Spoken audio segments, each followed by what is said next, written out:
हाय पिलामाने आज आम षष्ठ श्रेणी साहित्य बहीर प्रथम पद्य जार ना है वर्षा।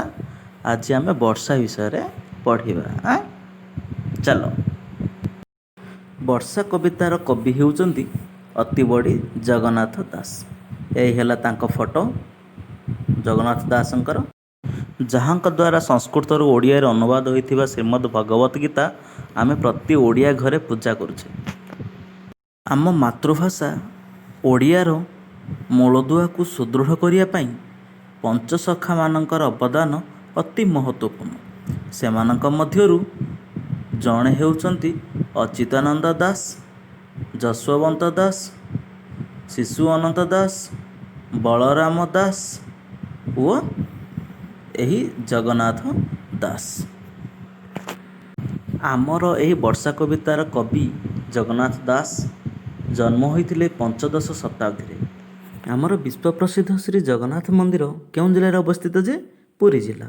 से पुरी जिलार कपिलेश्वरपुर एक ग्राम जो ग्राम रे जन्मग्रहण करथिले जगन्नाथ दास। तांको पितांक नाम थिला भगवान दास व मातांक नाम थिला पद्मावती देवी। चलो एबे कविता आड़क जीवा। वर्ष को केते ऋतु कहल? वर्ष को हेउची 6 ऋतु। ग्रीष्म, वर्षा, शरत, हेमंत, शीत, बसंत। आमे आज कौ ऋतु विषय पढ़िबा? आमे पढ़िबा वर्षा ऋतु। वर्तमान चली वर्षा ऋतु जोटा केउ मास आरंभ होउची? जुलाई मासडू आरंभ होई सेप्टेम्बर मास जाए चलिबो। चलो वर्तमान मो कवितार प्रथम अनुच्छेदटी पढ़ुची, तुमे शुण। एमंते ग्रीष्म काल गला बरषा ऋतु प्रकाशिला सकल ऋतुंकर सार शस्य संपद मंचपुर मेघे मिलिले शून्य पथे बिजुली शबद संगते महिमंडल दुख चाहि जल छाड़िला तस होई घोर शबदे मेघमाल गर्जिण बरसंती जल। बुझिला? वर्तमान यही कविता थिबा किछि कठिन शब्द आउ तार शब्दर अर्थ गुड़ाक मु एपटे लेखा अछि डाहाण पटे तुमे देख। जेमिति एमंते माने एहीपरि बा एमिति एमिति सब गुड़ाक शब्द गुड़ाक पढ़। तापरे ए कवितार सारांश बुझिबा पई आमको सहज लागिबो। चलो एबे सारांश बुझिबा। एमंते ग्रीष्म काल गला बरषा ऋतु प्रकाशिला। प्रथम ऋतु ग्रीष्म ऋतु। 4 मासर ग्रीष्म ऋतु गला परे ता परे परे आसी पहुँचुची कि बरषा ऋतु।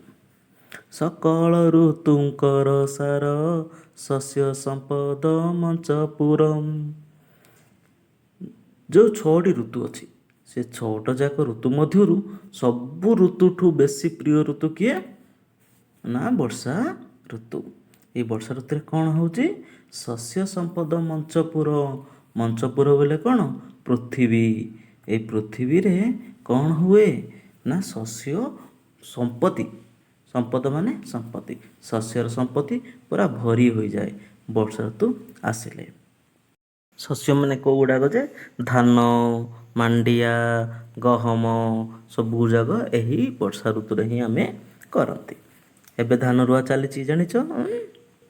मेघे मिलिले शून्य पथे बिजुली शबद संगते।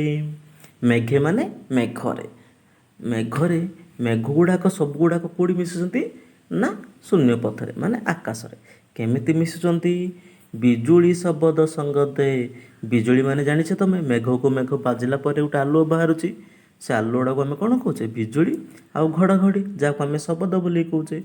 बिजुली घड़घड़ी सहित मेघ माने आकाश रे सब कौन हुअंती? मिलंती। कौ ऋतु रे? वर्षा ऋतु रे। महिमंडल दुख चाहि जल छाड़िला तस होई। महिमंडल माने ही पृथ्वी। ए पृथ्वीर दुख कौन थिला ना 4 मास आगर जो खरा थिला ସେହି ଖରାରୁ ଟିକେ ରକ୍ଷା ପାଇବା ପାଇଁ ଆଉ ଆକୁ ପୁରା ସବୁଜରେ ଶସ୍ୟରେ ପରିପୂର୍ଣ୍ଣ କରିଦେବା ପାଇଁ ଆକାଶ ବା ମେଘ କ'ଣ କଲା? ଜଳ ଛାଡ଼ିଲା, ଯାହାକୁ ଆମେ ବର୍ଷା ବୋଲି କହୁଛେ। ଜଳ ଛାଡ଼ିଲା, କେମିତି ଛାଡ଼ିଲା? ନା ତୋଷ ହୋଇ ମାନେ ଖୁସି ହୋଇ, ଆନନ୍ଦ ହୋଇ, ଆନନ୍ଦ ମନରେ ସିଏ ଛାଡ଼ିଲା, ଆଉ ପୃଥିବୀ ମଧ୍ୟ ପୁରା ଆନନ୍ଦିତ ହୋଇଗଲା।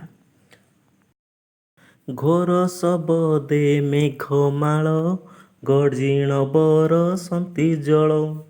ଘୋର ଶବଦେ ମାନେ ପୁରା ପ୍ରବଳ ଶବଦ କରିକି, ମାନେ ଅତି ବେଶୀରେ ଶବଦ, ଘଡ଼ଘଡ଼ି ବୋଲିକି ଆମେ ଯାହା କହୁଛେ, ଶବଦ କରିକି ମେଘମାଳ, ମେଘମାଳ ମାନେ ମାଳ ମାଳ ମେଘ ଯାକ ଉପରେ ବୁଲୁଛନ୍ତି।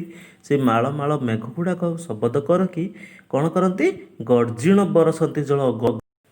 ଗର୍ଜିଣ ବରସନ୍ତି ଜଳ ଅର୍ଥାତ୍ ପୁରାପୁରି ସେମାନେ ଘଡ଼ଘଡ଼ି ସହିତ ଗର୍ଜନ କରି ମେଘମାଳ ଗୁଡ଼ିକ କ'ଣ କରନ୍ତି? ବରସନ୍ତି। କ'ଣ ବରସନ୍ତି? ସୁନା ହୀରା ପଡ଼େ କି? ବର୍ଷିଲେ କ'ଣ ପଡ଼େ? ଜଳ ପଡ଼େ। ଜଳକୁ ଆମେ କ'ଣ କହୁଛେ? ପାଣି, ନୀର। ଜାଣିଛ ତମେ ଜଳର କେତେ ବ୍ୟବହାର?